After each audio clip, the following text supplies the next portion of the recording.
today we'll be talking to Paul Mchugh.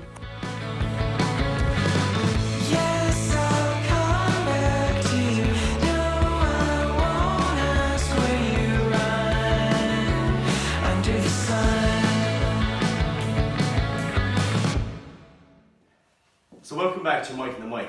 Today we're talking to Paul Mchugh. I'm here in the household of the Mchughs, and so just a brief background on Paul Mchugh. He is a clubman, he is a senior manager, and also he's a businessman, a hard-working businessman, and he owns wholesalers in Balladreen, Mchugh's Wholesalers. So first of all, Paul, thanks so much for joining me. No problem, Mike. And first of all, I'd like to, so I was talking to Angelina Nugent there about 3 weeks ago, and she mentioned that you were the Messiah of Balladreen. What do you make of that? You know, Angelina, she's good crack, and she'd say something like that, alright, Yeah. but no. I'm sure you're a big role model for all the lads in Balladreen. Sure, you have a business, you're a senior manager, and you have a lot of things on your plate. And you know, with regards, you're a big community man. So yeah. So first of all, we're going to talk a bit about our business, and your business in particular. So how when does the business date back to?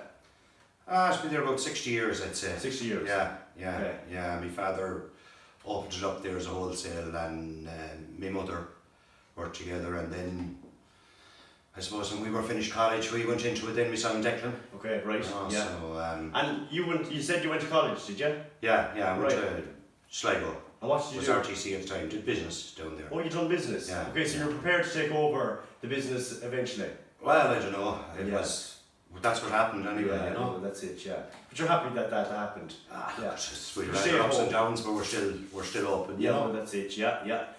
So when did you take it over then? Just as soon as you left college, was it? No, I went there working with my father, and he died. He died in '88, I think. That's what, 32 years ago, Okay. like. Yeah. And I sort of took it over then, and Declan then came out of college, and he helped me, you know. Yeah, which is fair enough. So- Yeah. And so just tell us a bit about the business then. Like, it's such a great business to have in the town, you know, and I know especially for a lot of the shops in town, that it's so handy that you're right next door to them. You know, if they need anything, they go straight up to you, and you're always at hand. You know that you'd hand over whatever needs to be got. But just the range of distribution then, just for people at home to realise how far you actually go, you know, the lengths that you go for the business. Like, where's the furthest that you travel in the week? Yeah, we'd go to Belmullet every second Friday. You know, we'd go up to Clare Galway.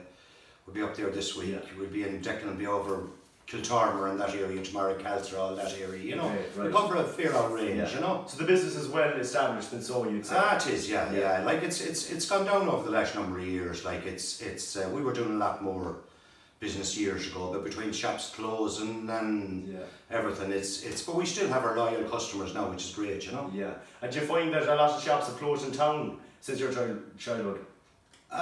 Certain shops have closed. Yeah, an awful lot of small shops that we'd be doing when I was young have closed. There used to be 3 or 4 shops between Lissacull and Kilmavee, and there's only one shop now in Kilmavee, and the likes of that, all the small shops are closing. And do you think that had a big impact on your business then?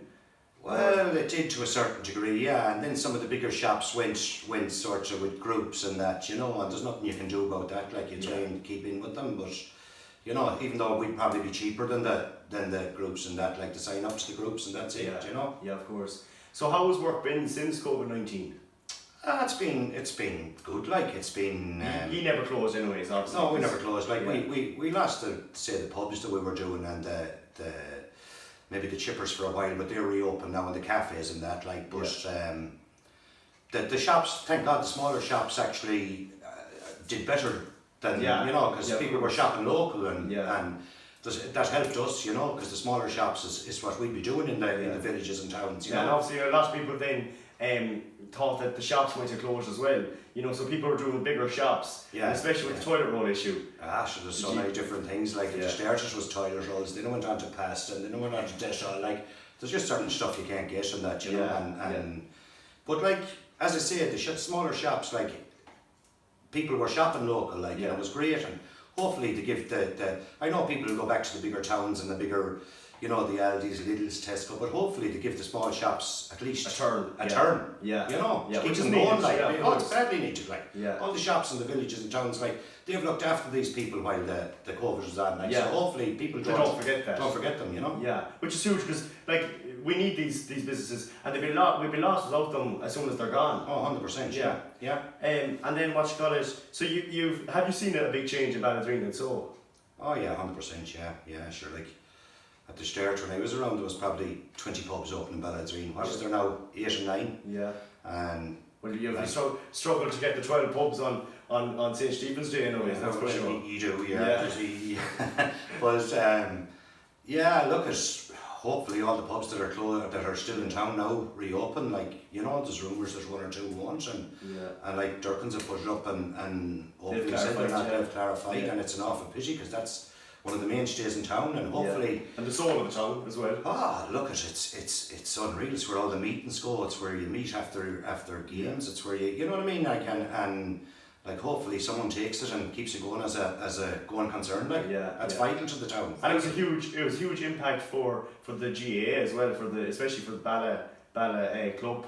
That Durkins were the main sponsors. They're main sponsors, yeah. Every year, like, and in fairness, Andrew's our club secretary. Like, he's brilliant. Like, and you know, Colin, if you ask them for anything, like, they'd give it to you. You know, and it's a huge loss too. Like, we had many meetings upstairs there when the clubhouse wasn't available and that, and like as I say, hopefully it's taken over. It has to be taken over as a going concern, because if that closes, this town is, you know, you can see up the main street all is closed. Yeah, well, that's it. You know, all up through the town, like, you know. So do you think there's a future for Bala?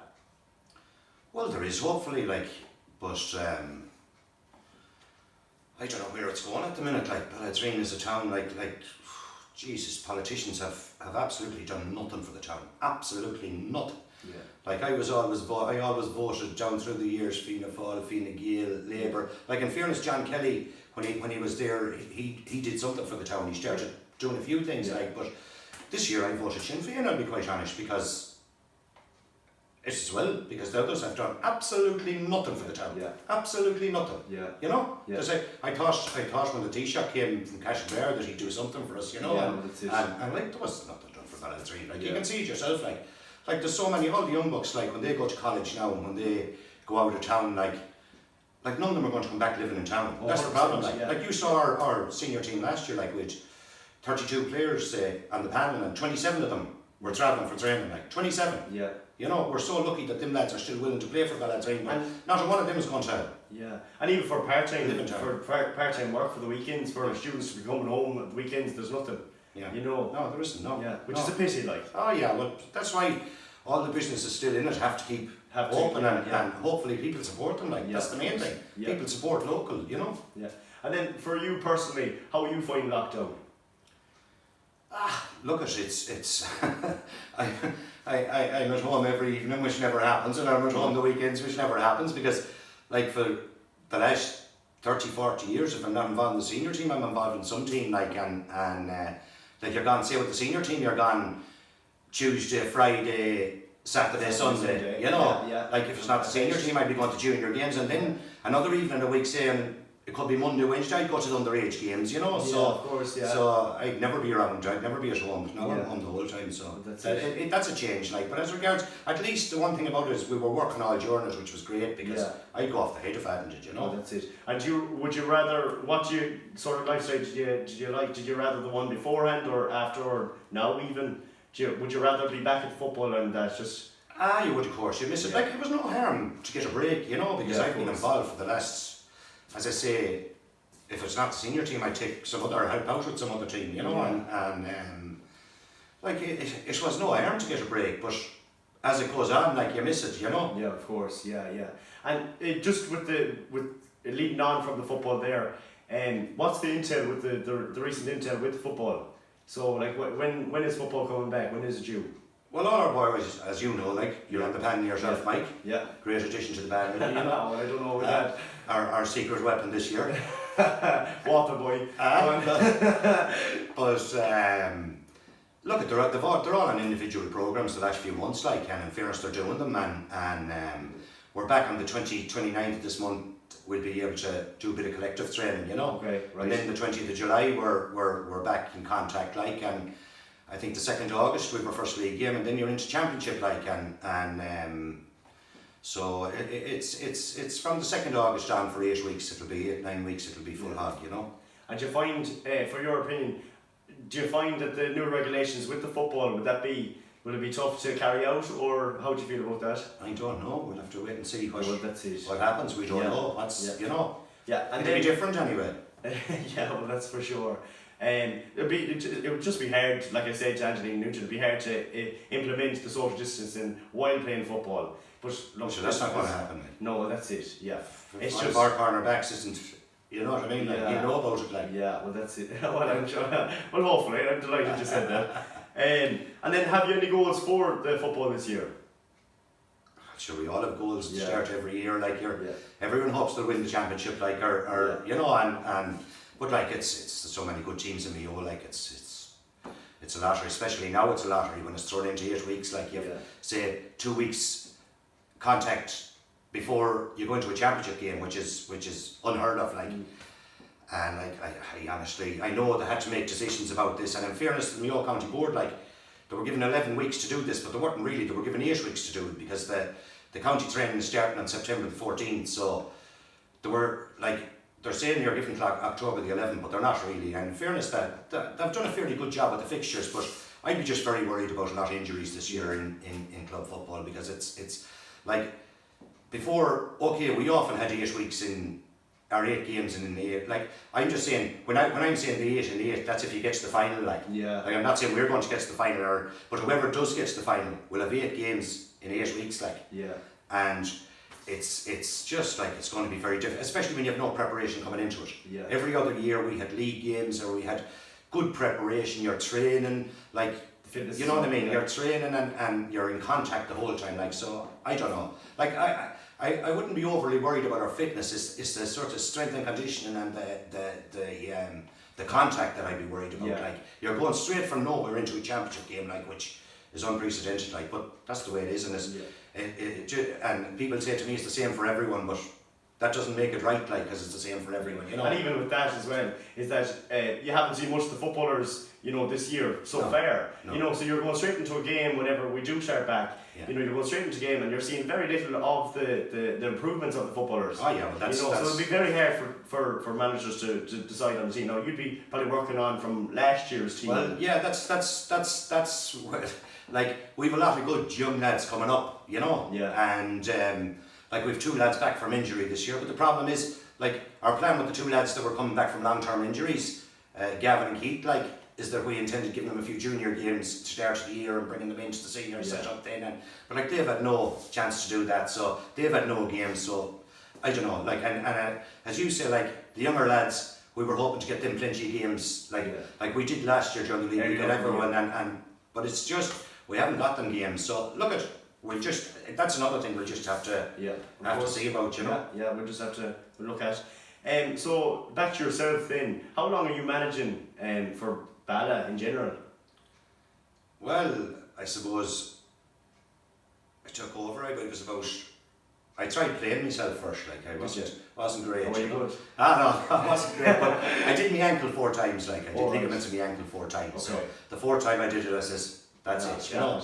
But I had one claim to fame, like I captained down on the 21s. Like. Oh no, I hadn't, no. But I captained on the 21s because the boys voted for me. Myself and Lynchine got the same amount of votes, but I was the captain anyway, and I was delighted. But the only thing, we got an absolute wallop in the first round, you know. Right. So that was that over. But anyway, once the injuries came, the boys came up to me.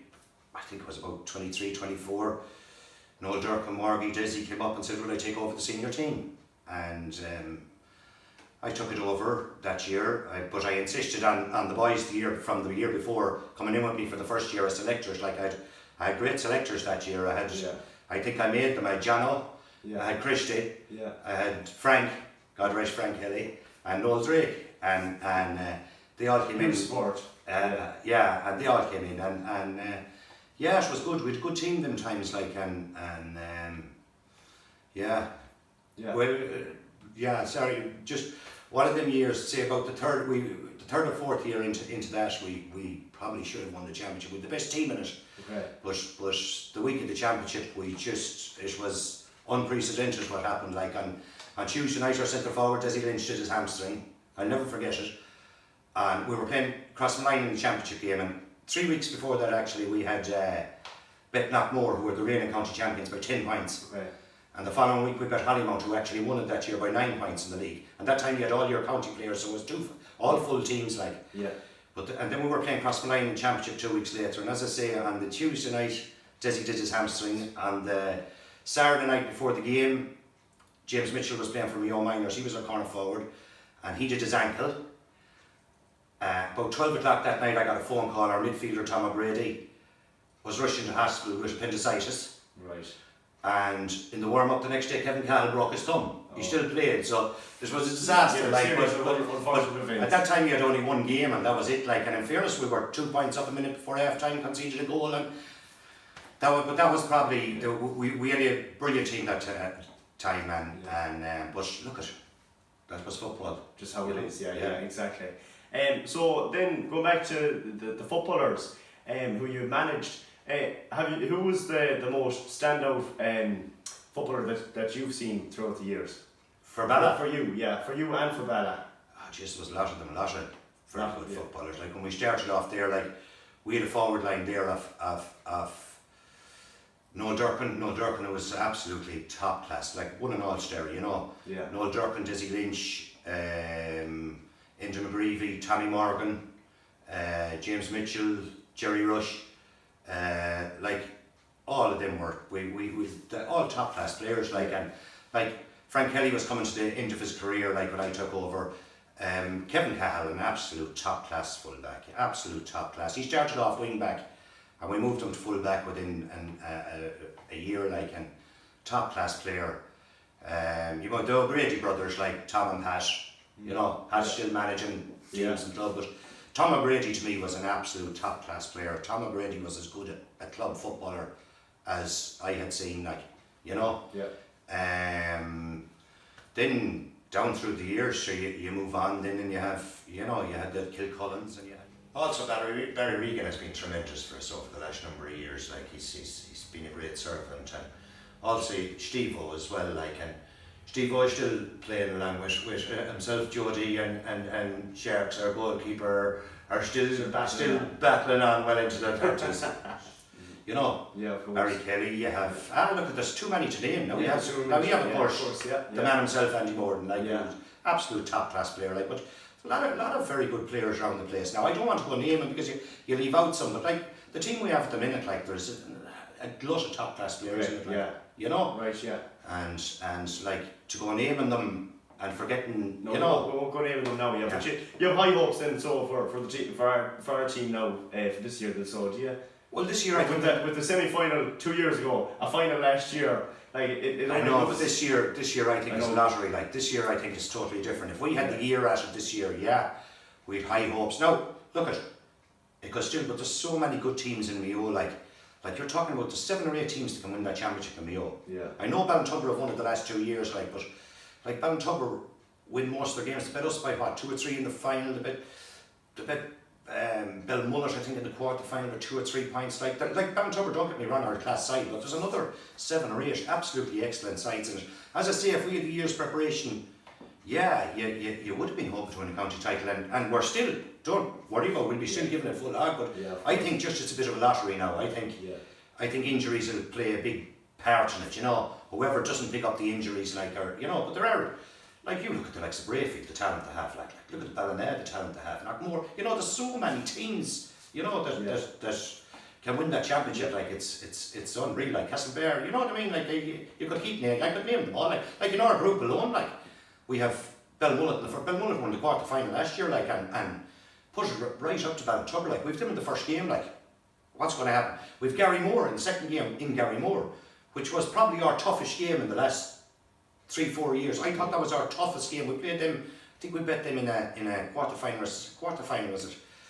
2 years ago, and that was definitely our toughest game. They're a top class side, and we have to go down to Kerrymore. And then we've the Neil in the last one, like who won the intermediate championship last year. Yeah. You know, top class sides. You know, Teams, even in our group, like you can look at that. You know, so and every group is the same. You know, which is great. Like, yeah, isn't it? well, it is. If you win it, it's great. Yeah.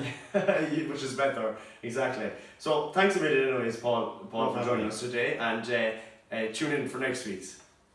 Thanks a million. So basically, before I leave the Mchugh's household, I'd love to get a bit from Kathleen Mchugh, Paul Mchugh's wife, just to see what she's feeling about everything and how things are going for her. So Kathleen, how do you feel being the wing woman of Bala senior manager? I'm well used to it now, should You're well used to it, yeah. But you've been a massive support. It's something that, like, that's what the reason I wanted to bring you on the camera today was so that people see the background. You know, obviously Paul is always in the foreground, and you're in the background, and you're helping out massively because even during college, when the college lads and also the working lads are coming home on a Tuesday before championship games and all that, all these trainings on a Tuesday, you secretly were making curry dinners and just different pots for the lads after the trainings, you know, which is greatly appreciated as well, Kathleen. So how have you been finding COVID now exactly with especially with no football? Yeah. Oh yeah, you'd miss it because the lads are always gone. They're gone training, and I suppose they're around the house the whole time now in the evenings. Do you know what I mean? Yeah, and it's they're bored as well, like really. Yeah. It's a pity to see them doing nothing as well, like now, like, you know, especially. Yeah. And then how are you finding then being working with Paul, going home with Paul? What's life like? I married him for 31 years, so there's something right. I don't know. Actually, I wouldn't see him that much during the day. He's kind of coming and going, and you know, then as you say, once it's football, and, you know, he's gone in the evenings, and you know, coming and going, and I'm going, and, you know, so And you had a great video out, and just that no one you didn't get it on camera. That's the other thing. Was the last day of the football when Paul Mchugh was doing his football challenge. Yeah. And you were in the goals. Oh, did you save any goals that day? Oh, I saved the first one. Yeah. We didn't get it on camera though. It's a pity. No. Davey has that. And you kitted out yourself last year. I did. Oh, for the ladies. Football. Yeah. Yeah. How did you find that? That was grand. It's more of a social thing. I used to go up for training and that, you know, and I didn't play any of the games. Did you not? No. No, but I it was something enjoyable. I enjoyed it. I really enjoyed it. Yeah. It was great. It was something to do as well, like, to pass the time. Had a bit of fun, and I got a medal for it. So. That's the stuff. Yeah, and you went out for a few pointings afterwards. I heard. We did. Yeah, we did. Surely. A few. No better women. Right. Thanks a million, Kathleen, for joining us as well. So that's all from my. So. Yeah, you just look at that.